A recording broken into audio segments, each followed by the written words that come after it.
a guy that very well might know and play a big role in that from the Senate. He is Senator Tom Cotton, and he's adapted to our wardrobe without a tie. Thanks so much, Senator. Great to see you. First off, your decision not to be in the cabinet. Please don't make me an offer, Mr. President-elect, because I'm going to stay in the Senate. Why?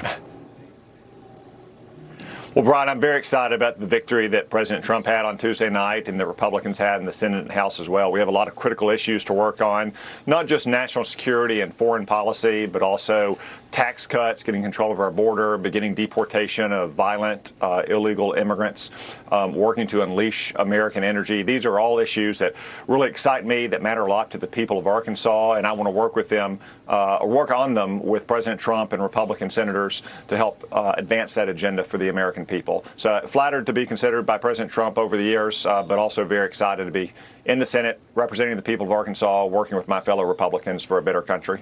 What's first? I mean, we know the president wants to work on the border first and maybe drilling second. Are you sensing, talking to the people close to him, that there's a plan in place?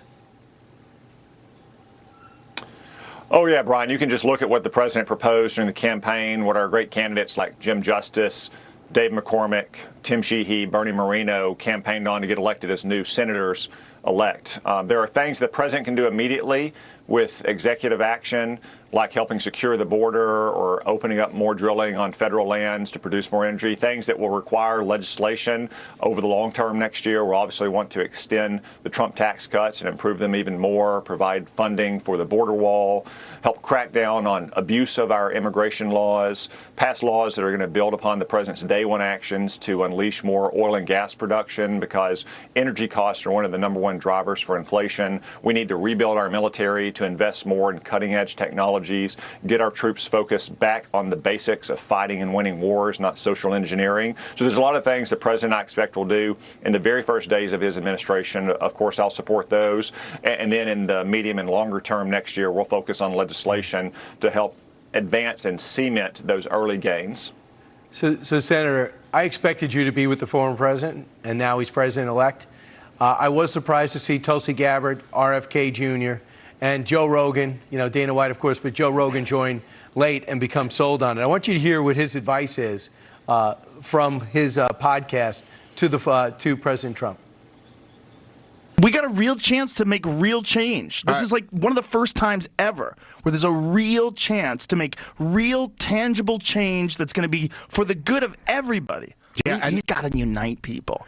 He's got to not attack the left and not attack everybody. Let them all talk their but unite. Now it's time to unite everybody. Can Donald Trump look past the critics from the New York Times, the Washington Post, pundits on other channels, and just go straight ahead on his agenda, being it's for and done?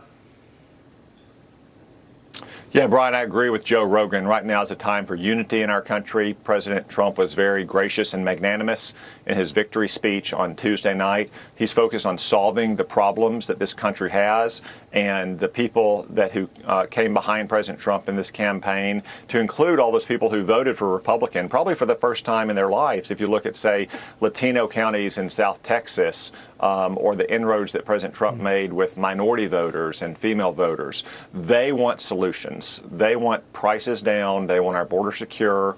They want America to be strong and respected in the world once again. That's where President Trump's focus is, and certainly going to be mine and Republican senators too. I think we have a great chance, building on this historic victory Tuesday night, to improve the lives of Americans in a concrete, meaningful, and tangible way. And Senator, the main reason you're not going, it's your family, right? You want to make sure you're playing a role, and you feel there's a lot of travel, correct? Well, my boys are still young. They're under 10, and I'm very involved in their lives. We've made that work with the demands of a Senate schedule. I'm not so sure about a cabinet schedule, but I'm also, like I said, very excited to work on all the issues that come in front of the United States Senate.